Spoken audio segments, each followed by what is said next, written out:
Hello बच्चों, आज हम कक्षा 10वीं के एक्सरसाइज 2 की शुरुआत करेंगे, जो कि चैप्टर का नाम है पोलिनोमियल मतलब बहुपद।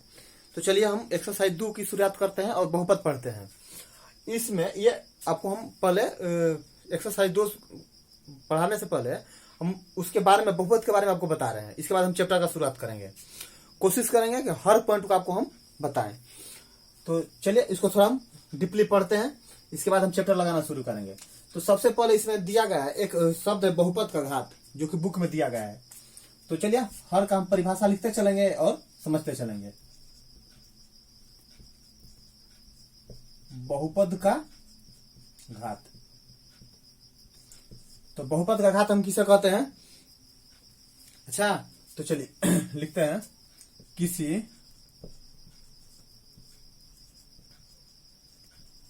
बहुपद में x की उच्चतम घात, किसी बहुपद में x की उच्चतम घात बहुपद का घात कहलाता है। आप एक कोई भी बहुपद ले लीजिए। मान लीजिए हमने लिख लिया 6x³ plus 4x² plus 5x plus 2। अच्छा, अब इसमें हमारा सबसे उच्चतम घात क्या है? 6x³ वाला है, 6x³ है। ये जो q है यही हमारा क्या होगा? बहुपद का घात। बहुपद का घात मैंने जो भी आपके पास बहुपद है दिया गया है, उस बहुपद में जो सबसे उच्चतम घात होगा वही क्या कहलाता है? बहुपद का घात। देखिए यह 3 प्रकार का होता है। यह 3 प्रकार का होता है। पहला होता है रैखिक बहुपद। रैखिक बहुपद, जिसको अंग्रेजी में हम लोग बोलते हैं लीनियर पोलिनोमियल।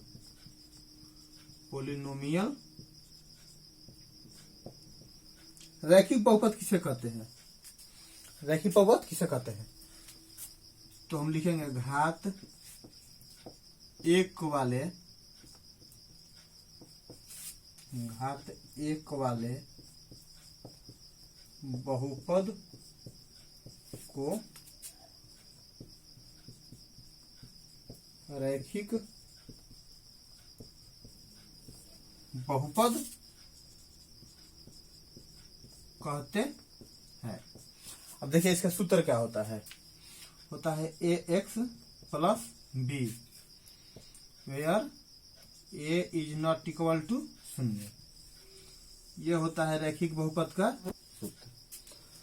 तो इसका आप स्क्रीनशॉट ले लीजिए। इसके बाद हम इसका घात का दूसरा रूप पढ़ते हैं।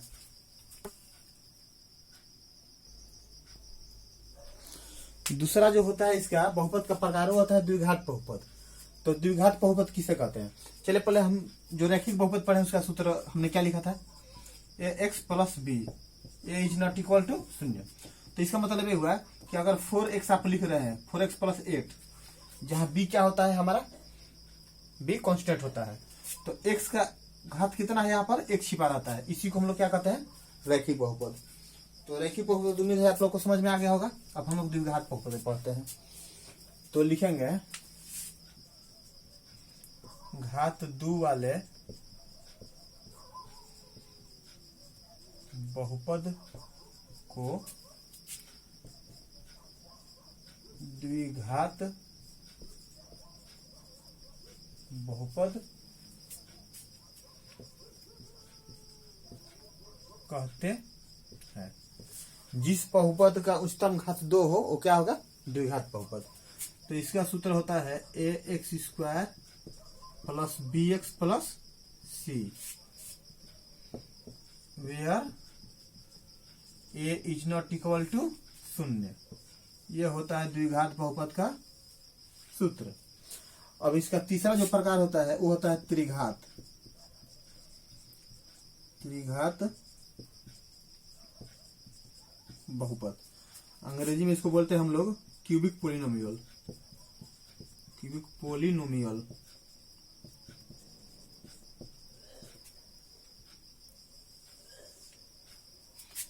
इसका हो जाएगा डिफिनेशन घात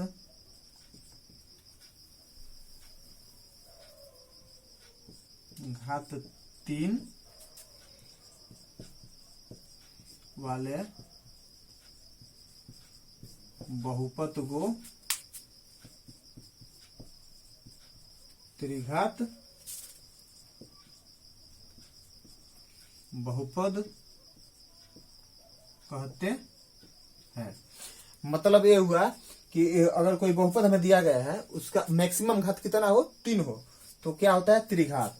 इसका सूत्र होता है ax³ plus bx² plus cx plus d, where a is not equal to 0। ये होता है इसका सूत्र। अब देखिए इसका अगर आप एग्जाम्पल यहाँ पर ले हैं, तो देखिए क्या हो जाएगा। ए क्या होता है, ए हमारा कांस्टेंट नंबर होता है। अच्छा, तो ए की जगह हमारे ये 4 है, x² है, x² लिख दीजिए, प्लस बी है, बी भी कांस्टेंट होता है हमारा, और मान लीजिए 2x है, प्लस सी भी क्या होता है, कांस्टेंट होता है। तो अगर कोई बहुपद आपको ऐसा दिया गया है जिसका मैक्सिमम घात कितना है, 2 है, तो क्या हो जाएगा, द्विघात। ऐसे ही त्रिघात के लिए यहाँ पर एग्जाम्पल ले लीजिए, क्या हो जाएगा, मान यहाँ पर 9x³ plus 6x² plus 5x plus 8। इसमें मैक्सिमम घात कितना है, 3 है। तो जिस बहुपद का मैक्सिमम घात कितना हो, 3 हो, उसे क्या कहते हैं हम, त्रिघात। तो ये था त्रिघात बहुपद। अब हम इसको आगे आपको कुछ नोट्स देते हैं। अब हम आपको कुछ नोट्स लिखवा दे रहे हैं जिससे हमें 2 कॉन्टेक्ट बनाने में आसानी हो। तो देखिए पहला है x की वह वैल्यू जो y को 0 बना दे, ये क्या कहलाता है, जीरो ऑफ पोलिनोमियल कहलाता है, जीरो ऑफ पोलिनोमियल कहलाता है। अच्छा, पहला पॉइंट हो गया। दूसरा,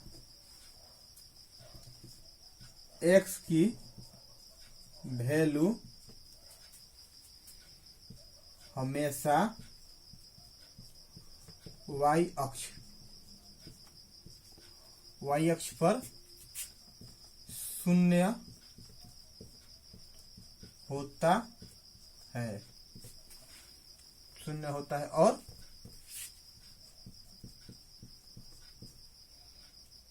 y का वैल्यू x अक्ष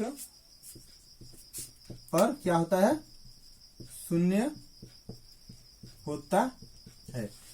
हम आपको ये समझाने की कोशिश कर रहे हैं। मान लीजिए हमारे ये 2 रेखा है, ये x डैश है, ये y है हमारा। तो इस पर जो भी चलेंगे, ये तो x का मान होगा, तो y का मान अगर हमें 0 है तो y का मान तो यहीं पर हमारा हो जाएगा। ये तो हमारा x का मान इस पर आता है, ये y का मान आता है। तो जब x का मान हमारा इधर रहेगा तो ये x का हो गया, ये इधर जाएगा तो y का हो गया। x अक्ष पर इस पर y का मान क्या है, 0 है। ऐसे ही इस पर y का मान हमारा, x का मान क्या होगा, हमारा 0 होगा। अच्छा, x अक्ष पर y का मान 0 होता है, y अक्ष पर x का मान 0 होता है। पॉइंट नंबर 3 है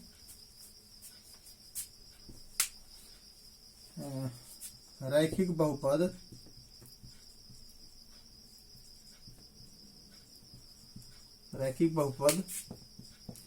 x अक्ष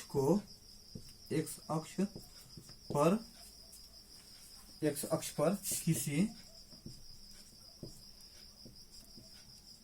एक बिंदु पर इंटरसेक्ट करेगा। इंटरसेक्ट मतलब प्रतिच्छेद करता है।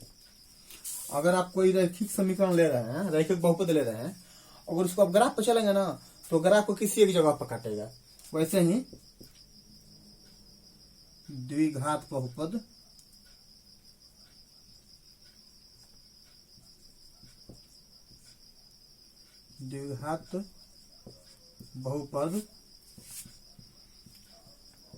एक्स अक्ष को कम से कम 2 बार इंटरसेक्ट करेगा। इंटरसेक्ट मतलब प्रतिच्छेद करेगा या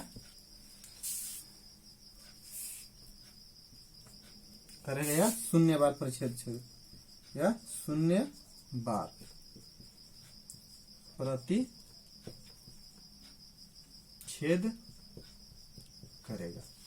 अगर द्विघात बहुपद को आप चलते हैं ग्राफ पे तो या तो वो एक अक्ष को 2 बार प्रतिच्छेद करेगा या ऊपर से ऊपर ही निकल जाएगा।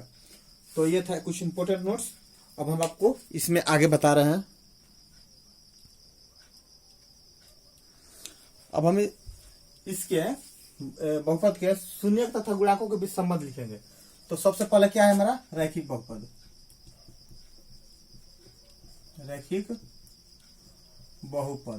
रैखिक बहुपद को हम कैसे लिखते हैं, एक्स प्लस बी, जहां ए इज नॉट इक्वल टू 0। तो देखिए इसका अल्फा हमारा क्या होता है, अल्फा बराबर क्या होता है -b बटा ए। अब -b क्या है, -b क्या है हमारा अचर पद है।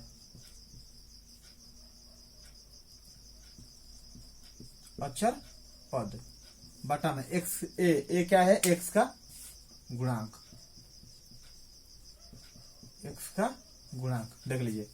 ये जो बी है क्या है हमारा अचर पद है और एक्स क्या है हमारा ए क्या है हमारा एक्स का गुणांक। ये था हमारा रैखिक बहुपद। अब हम द्विघात बहुपद, तो बी नंबर हो जाएगा द्विघात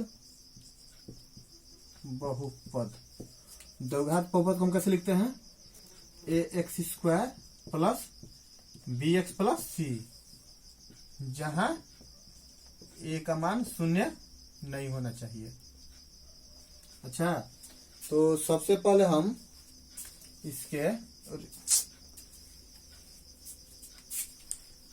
इसके योग निकालेंगे, इसके बाद गुणनफल निकालेंगे।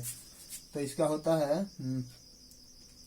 योग को हम कैसे लिखते हैं, मूलों का योग क्या होगा, अल्फा प्लस बीटा बराबर क्या होगा -b बटा में a। तो इसका -b क्या है, x का गुणांक है, तो लिखेंगे x का गुणांक बटा में a क्या है, एक्स स्क्वायर का गुणांक। ये हो गया हमारा मूलों का योग। मूलों का गुणनफल निकालेंगे अल्फा इंटू बीटा। तो अल्फा इंटू बीटा बराबर हमारा होता है c बटा में a। तो अल्फा इंटू बीटा बराबर c बटा में क्या होता है a। हमारा c क्या है, अचर पद है, अचर पद बटा में क्या है a क्या है हमारा एक्स स्क्वायर का गुणांक, तो लिखेंगे एक्स स्क्वायर का गुणांक। तो ये था द्विघात बहुपद। अब हम त्रिघात बहुपद के बारे में लिखेंगे।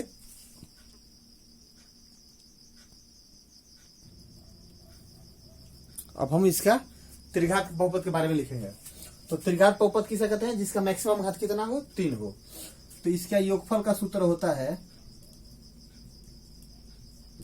योगफल मतलब alpha plus beta plus gamma बराबर होता है -b बटा में a। -b क्या है, देखिए यहाँ पर क्या है, -b क्या है, एक्स स्क्वायर का गुणांक। ऐसे ही a क्या है हमारा, एक्स क्यू का गुणांक। ये था योगफल का। अब हम लिखेंगे गुणनफल। योगफल हो गया ना, अब गुणनफल alpha into beta into gamma बराबर क्या होता है, ये होता है -d बटा में a। अब d हमारा क्या है, अचर पद है, तो क्या लिखेंगे इसको हम अचर पद बटा में ए क्या है हमारा एक्स क्यू का क्या है, इसके गुणा के ही तो रूप में दिया गया है, एक्स क्यू का गुणांक नहीं है, दोनों के बीच में गुणा छिपा है। अब होता है 2 हो गया ना, अब होगा 2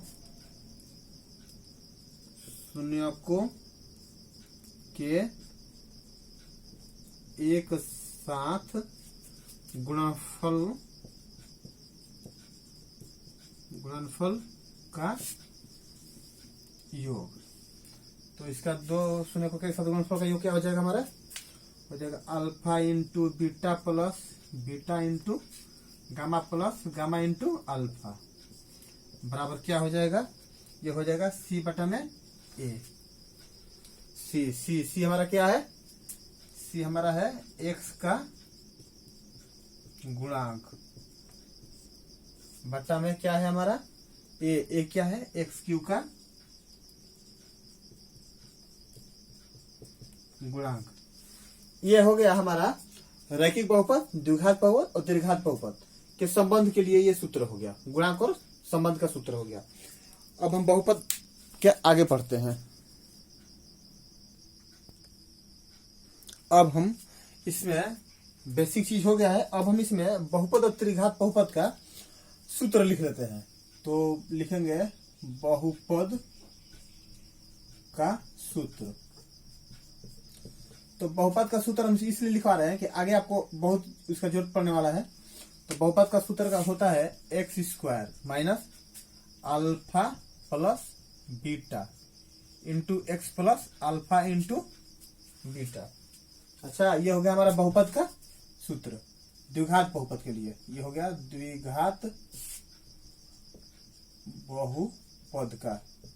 अगर द्विघात बहुपद का सूत्र आपको मान लीजिए आपको अल्फा प्लस बीटा और अल्फा इंटू बीटा दिया गया हो, अब बोला जाए कि आप एक बहुपद निकाल के दिखाइए, तो बस इस सूत्र पर आपको मान बैठा देना है, हमें बहुपद निकल जाएगा। द्विघात बहुपद का सूत्र है। अच्छा, अब एक होता है त्रिघात बहुपद का। त्रिघात बहुपद बराबर होता है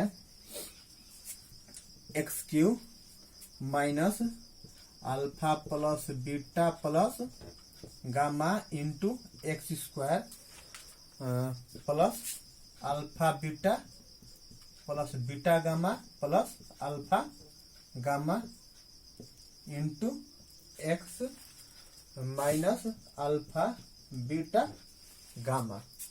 ये होता है त्रिघात बहुपद का सूत्र।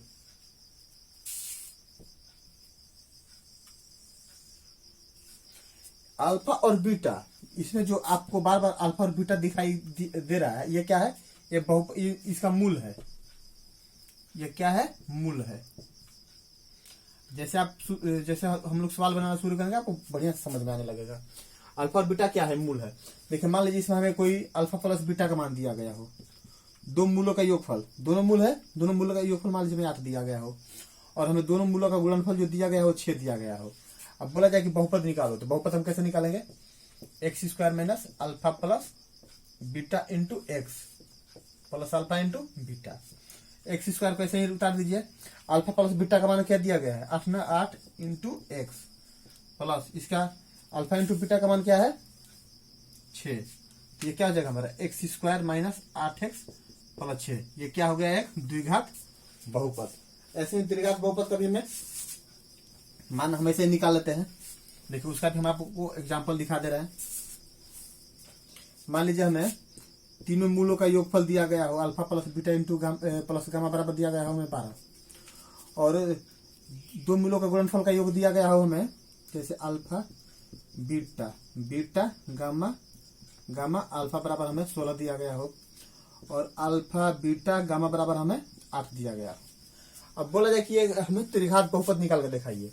तो सबसे पहले हम क्या करेंगे, त्रिघात बहुपद का सूत्र लिखेंगे x square minus alpha plus beta plus gamma into x square plus alpha beta beta gamma gamma alpha into x minus alpha beta gamma, यही है ना।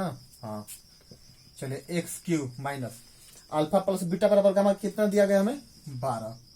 12 क्या हो जाएगा एक्स स्क्वायर प्लस ये दो मूलों का गुणनफल का योगफल कितना दिया गया है 16 इंटू क्या हो जाएगा x minus alpha beta gamma कितना दिया गया है हमें 8, तो यहाँ पर 8 लिख दीजिए।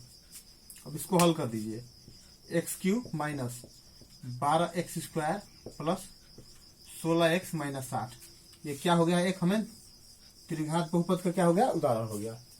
तो इस प्रकार हम बहुपद द्विघात बहुपद त्रिघात बहुपद निकालते हैं। तो ये हमारा बेसिक था बहुपद का।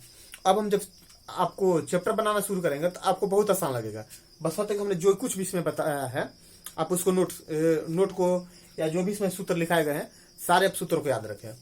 इसके बाद बहुपद बहुत ही आसान चैप्टर है। तो चलिए हम अब आज का टॉपिक यहीं पर खत्म करते हैं। अगले अध्याय के साथ हम आपके मिलेंगे 2.1 और 2.2 जो भी बनाना हो चैप्टर बहुपद का, हम उसमें आपके साथ मिलते हैं। तब तक के लिए धन्यवाद।